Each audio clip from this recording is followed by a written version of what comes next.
Helluva Boss is an internet web series created by Viziepop, who is famous for creating Has-Been Hotel, which similarly to Helluva Boss, also features gay demons.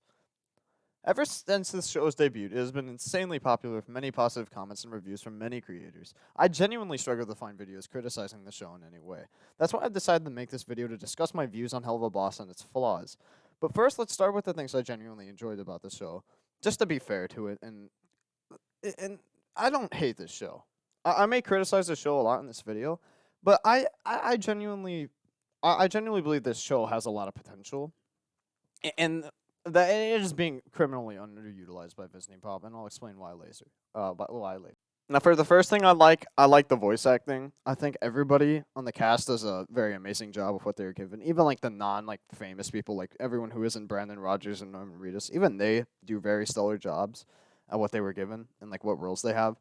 I have pretty much no complaints, like voice acting and character wise, for like how they do the characters. Like and like the voice perspective, of course, there are some characters I do dislike, but another thing I do like is the animation. Now there are some parts where the animation does get choppy and like low frame rate, and sometimes it just feels like sort of lazy with the animation when that happens. But I think overall, it's definitely one of the show's strong suits. Like if you just look at it as its like overall state and not just those like low frame rate, like small areas in a few episodes, the animation is definitely something that is very good, and it's definitely one of the show's strong suits. Another strong point I have for the show is the antagonist. The only antagonists I dislike are the cherubs because they are honestly just like they're not very memorable. They're not funny. They're just like forgettable as hell. And it's a pretty like lazy way to do heaven. It's just heaven bad, Lord. Like it feels very lazy, and just like it's just not very done well. And like they're not threatening. They're not cool. It's whatever. I think every other antagonist, especially like Striker and RoboFizz, I think they're very good, and I think I hope to see more of them in the future episodes, because they're very good antagonists, and they actually like bring a threat to the fucking heroes of the show, and they actually threaten the antagonists in any way. Unlike in Has-Been Hotel, which something I disliked about Has-Been Hotel is that there was a far disconnect from the protagonist and the antagonist. The antagonist was like the exterminators and like the purge that happened like every year. But that was basically the antagonist. But like there was no there was a very massive disconnect between the protagonist and the antagonists in Has-Been Hotel. And I say that because it's just like completely undeveloped. Like who are the exterminators? Like what do they do? Like why do they do it? It's just like all underdeveloped, and like we never get any like sort of screen time with the exterminators. They're just like there like for like a scene. It doesn't feel very well done, and like the conflict in like Has-Been Hotel is very hard to get into, but you can actually get into the conflict in Helluva Boss because there's antagonists who are in your face and actually have like memorable lines and then like interact with the other characters. And now we're going to get into the bad things. And this first bad aspect of the show that I'm going to mention is pretty much the entire reason that I've decided to make this video. That and like the brown nose praise the show gets just for like existing. It's the writing. For lack of like a better analogy or idiom, the writing is an absolute fucking train wreck. Outcome? Train go boom.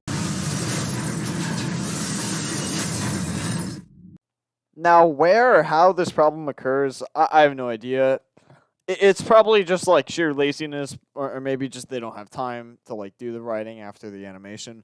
But that's really besides the point because at the end of the day, the writing is still shit. I've seen even like hardcore Helluva Boss fans admit that the writing is especially shit in a few episodes. But I think overall it's just mediocre. It's just overall just really bland, boring, and it just doesn't stick for me. And I think my biggest problem with the writing is just none of the episodes have any sort of link together in plot. It's like you could completely cut out episode 3 from like the entire like Hell of a Boss timeline and the plot, and literally nothing would fucking happen. The only thing literally gained from episode 3 is that we learn who Verosica is and like how she's Blitzo's ex and how like that affects Blitzo's past. But like remove like that, and episode 3 is literally just nothing. Like nothing important actually fucking happens. Nothing for the plot is gained. Jack shit. It's just and like everybody was excited like after like episode like 5, for episode 6 to link to it, and it just doesn't link to it like at all. None of the episodes link together, and it just feels like some episodes are just completely fucking pointless. Like Cherubs is pointless, and fucking episode 3 is especially pointless. But like, holy shit, dude! Like some of them are just completely fucking pointless, and it would be so much better if the plot actually linked together and had proper structuring instead of just like random shit fucking happens. It feels like the episode ideas for all the episodes and like the plot, like strand and like the where the plot goes. It feels like it's just straight up written up like in 3 minutes. Like have you ever had to write like a story for like an English exam or some shit for like in like 3rd grade? If it feels on par with that shit, bro. Like the end writing I get from like my fucking 3rd grade English project is on par with this show. I kid you not. And that's not the only issue I have with the writing. I think this is arguably a bigger issue, but it's sort of just how I see it. Is I think the plot has like no sort of like link, like no linkage, and no like actual like connection between the episodes. I think that's the bad part. But I also think this is like a pretty bad part as well. I think the fact that there's just so many goddamn inconsistencies throughout this show is just it's just so bad, and it feels so lazy how there's just so much fucking inconsistency that just makes no sense. It's like, why is Moxie an assassin if he doesn't want to kill innocent people? Like in episode 3, what is going to happen if there's a scene in the living world? Like it's never goddamn revealed. In episode 6, it is revealed that Stolas has been like watching over Blitzo on his missions, which makes sense. You know, he is a pervert, but like beyond the fact that he's a pervert, it's like if Blitzo gets caught, apparently he gets in trouble. So of course he'd be like watching him. That's just like logical reasoning. But like there's so many times where Blitzo's in trouble and he just straight up does fucking nothing, even though he could be very well killed or captured. Like it's just. There's so much shit. I could go through all of it, like how fucking Blitzo and Strikers fight. Blitzo gets disarmed like 3 times, so he has like 3 flintlock pistols on his fucking person all the time, bro. Like it's so bad. Like the inconsistency of this show to like anybody who watches for like a second time is it's just glaringly obvious, and it just screams the low effort writing. Before we move on, I just wanted to like show another inconsistency that I found absolutely hilarious once I realized it after recording. So Millie, like, in episode 3, she takes on this massive like Godzilla fish, like that is like created from Verosica's like mutated fucking beer that she somehow drinks, but you know mutates fish upon like fucking contact or whatever. But she 1v1s that fucking thing, even though it's like goddamn massive. But against Stryker, like when she's completely bloodlusted, like she is like when she fights the fish. Nah, can't do shit. Can't do shit. It's so fucking bad, man. The writing, the inconsistencies is just so glaring, dude. Like anyone can notice this even on their first viewing, let alone their second, bro. Now I could keep going with all these plot contrivances, but I would like to move on to the next topic, and that's like the characterization. Now, for the most part, I think the characterization is actually fine. Like for the most characters are actually like pretty cool characters and actually like funny. But I think it's just like mainly 2 characters that stand out in particular, like Luna and Stolas. I think Luna really just needs more shit to do. And I can tell that they try, like in episode like 3 and like 6. They actually do give like Luna stuff to do, but it's just like not enough. It's like she barely even has any character, but like beyond the like shit she does in those 2 episodes, and that's barely even character. She like her main character is basically just being like dick, like just being a fucking cunt to like 2 people for like no reason. Like she really is just completely underdeveloped and just overshadowed by fucking everyone. I'm surprised anyone likes her. Oh yeah, hot furry wolf. And the next one is Stolas. I think Stolas is actually a pretty like well developed character. Initially, I actually fucking hated his character initially. How he's just like this like gag, how he's just like a pervert. And like he's just reused like over and over again, like some unfunny fucking joke. But and I like how they fleshed out his character in episode 2. But I think it just needs some more like it's not very relatable how he deals with conflict. Like it'd be relatable if he like ran away from his conflict, like he tried to like avoid it, but no, he just seems like fucking like completely ignorant to it and just does not acknowledge the obvious problems in front of him. Which like I think sure like to some people that's relatable and some people it's compelling, but just like me personally, that's just like it feels kind of just like lazy. I feel like they could do something more for like actual like problem responses that most people have to be like relatable. And they could like actually be a compelling character's trait instead of just completely just ignoring the problems like he's some kind of fucking idiot. Like it just feels kind of dumb, his characterization and how he deals with his problems. Now for the next aspect I'm going to cover is the humor of the show. I will admit there are parts of the show that I did find genuinely funny and I did laugh at. But I think overall, this show's humor is kind of just lackluster, and it sort of just runs down to just reusing like sex jokes over and over again. It actually feels like I'm watching Amy Schumer when I watch the show. I struggle to laugh or enjoy this show unless I'm watching with friends, because there's just such a repetitive amount of sex jokes. That it's just so lazy and uncreative.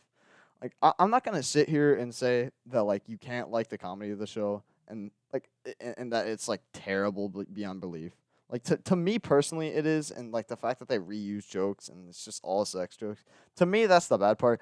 But I do understand if you find it funny. Comedy is subjective, but I think just overall, it's just really bad. It's just really lackluster and lazy. It doesn't try anything new or creative with its jokes. It's just sex joke after sex joke. There are like a decent amount of good jokes I did genuinely laugh at, but there are so few and far between. And there's some episodes that just straight up don't have any good jokes. Like it's just so bad to watch. I actually hate watching like episode 4 because there's no funny joke. Like besides like shut up, dear furry. Like it's and like especially with episode 4. Like did we have to dress up Moxie in like a female dress like twice? Like in episode 6 and 4. Like was that required, man? Like it's such a lazy joke. Like, it's so bad. You don't want to be like this. This is disgusting. This is awful in every way. If I could kill it, I would. But I legally can't. But I've considered it. Okay, so now I'm going to discuss my feelings about Helluva Boss overall in its entirety. I think Helluva Boss has amazing and potential to be like an incredible show, but the writing team is just so bad, and it just brings the show down because they're just complete pussies and are just too afraid to try anything new and diverge from the formula they made. Pretty much every episode, except for like 6, 5, and I'm not really going to count the pilot because it's introducing the characters, but I think pretty much every episode besides those, like, they all just feel like complete fucking filler. Like, nothing happens, nothing is memorable. Like it really just. Have you ever watched like a filler episode in like an anime or a cartoon? Like sometimes filler episodes can be done right if there's some kind of fan service, something actually interesting going along that like doesn't like apply to the plot. I think it can be done well, but in Helluva Boss, it's just repetitive, and it's just boring.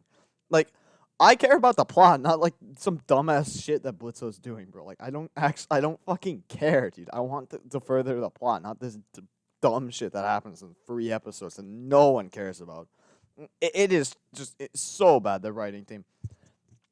I really think someone else should write at least one Helluva Boss episode just to see, like, just to see how much better it would be. Like, if they had someone who's actually, like, competent at writing, actually writing Helluva Boss.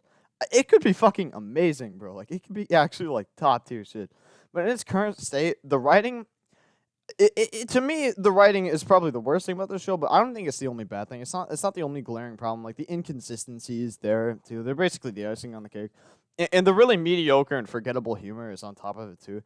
I think overall the show's like a 5 or a 4 out of 10. It is basically just complete fucking average. Like I'm not sure why you would ever watch this show, like rewatching any episode. To be honest, like I've never rewatched a Helluva Boss episode. The only time I've rewatched a Helluva Boss episode is literally to make this video, dude. They're so unenjoyable, dude. Never watch Helluva Boss without a friend. You'll actually like be bored to fucking tears, bro, if you watch every Helluva Boss episode in a row without a friend to like help you laugh at it. It is just so bad. There are episodes I do genuinely like, but those are really only episodes where something happens. Like episode 2 where Stolas like actually gets transformed into an actual character beyond like his sex joke nature beforehand. And like episode 5 where like it's revealed that Stella's trying to kill Stolas. Like something that actually happens for the plot. That's the only time I actually like what's happening because honestly, I could get around the plot being shit if like this show was entertaining.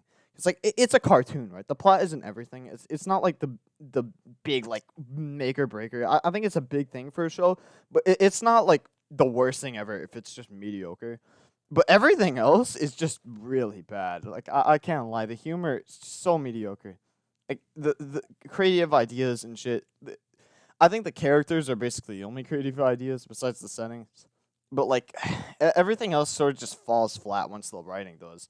Like I just can't get around how like shit the writing is, man. It's the only thing I can really talk about because it's the biggest problem for this show, and it just kills the entire thing. And that actually saddens me, to be honest, because this show could be really good, as I've said. But it really just needs a different writing team. That's pretty much exactly what it needs. Besides just from like love from the creators, to be honest. Because I don't know why this shit takes like 2 months to create, and when I could make the plot in like 2 minutes, I kid you not. Like anyway, as I've said earlier, Helluva Boss is like a 5 or a 4 out of 10. Probably like a 4.5 if I have to like give like a solid rating. Besides like the like an estimation like that, it could be just so much better. It is my like final statement for this. So the majority of the video you just watched was like pre episode 7. This current part you're watching, like my voice you're hearing, this is after episode 7. I've watched episode 7 like twice, and I'm ready to come at it to this opinion. Now, when it dropped, I was worried I was gonna have to change this entire video because maybe this is the episode that changed the like show for the better. But I was disappointedly I was disappointed that I was wrong, even though I really shouldn't have been, because that would have meant I have to restart this entire video. But I think it would be worth it to have the show be good, because I actually like the potential the show has. But I was wrong. My friends currently believe that this is the worst Helluva Boss episode, or like they're around that margin. I can certainly understand why. I think it's basically like if I were to make like a Helluva Boss tier list, I think it would literally be on the same tier as fucking Cherubs. Like it's on par with Cherubs. It probably worse, to be honest, because like even Cherubs had like 2 funny moments. This episode has like none. It basically the majority of this episode is like character driven, not plot driven, which I can understand. That's what many people were asking for, is a characterization of Blitzo, which is basically what they get in this episode. And it's actually like it's done like sort of well. I think it's to a point where Viziepop is trying to be subtle, but she just isn't. To like throwing all these musicals in like over and over again, like discuss how he's like jealous of Moxie. I can tell she's trying to be subtle, but it just goes on for so long. It's like it's just it's just so bad. But the characterization is not my issue with the episode. It's definitely just what's in the episode itself, like what actually happens. Like it is just nothing but singing, bro. It's like you're watching like one of those like parodies of like a Disney film. And it's just like singing over and over and over for like 10 minutes. It is so bad. Like I'm pretty sure like 9 minutes of the episodes, like 16, are just fucking singing. It is so repetitive. It is so boring. There's no funny moments. It is just it's just like bad. Like it's just episode wise. They could have done so much better. Like just for what they do in the episode. I can tell that Viziepop wanted to like characterize the characters like through songs and like subtle like themes in the songs, which I think is fine. I think that's done like well in so many series, and I think that could have been like done well in here. But it is just forced to the point to where like you have like 6 songs playing at the same time, like Millie Moxie song and like the fucking Fizzarali song at like once. But like I can't do it. Like it is so bad to watch, because like it's just not funny. Because they sacrifice the humor that can be like occasionally good, like the hit or miss humor to the show, which is basically the only reason I would ever rewatch any of the episodes, or watch them in the first place, beyond like making this review. But like they sacrifice that just for like singing, just over and over and over. It is the most repetitive episode by far. I would never recommend this episode to anyone, dude. Like, hopefully the part 2 of this episode, because apparently this is part 1, I believe. Hopefully that like actually does something like for the character, like for the plot, like what happens instead of the characters. Because I think the characterization in this episode is whatever. Like I think it's actually done like decently. I think it could be way better if the entire episode wasn't singing, like if something actually fucking happened. But yeah, that's basically what I think about episode 7. As you'll notice, pretty much this entire review is before episode 7, besides like this part, which you think that'd be a bad thing, right? But no, I believe this review still fucking applies, dude. And this is like the finale episode, and like no, my opinion has not changed to the show. In fact, it's even been like further dropped by this episode, if I'm honest. Like, I'm so severely disappointed, man. Anyway, I'll see you guys later. Have a good one.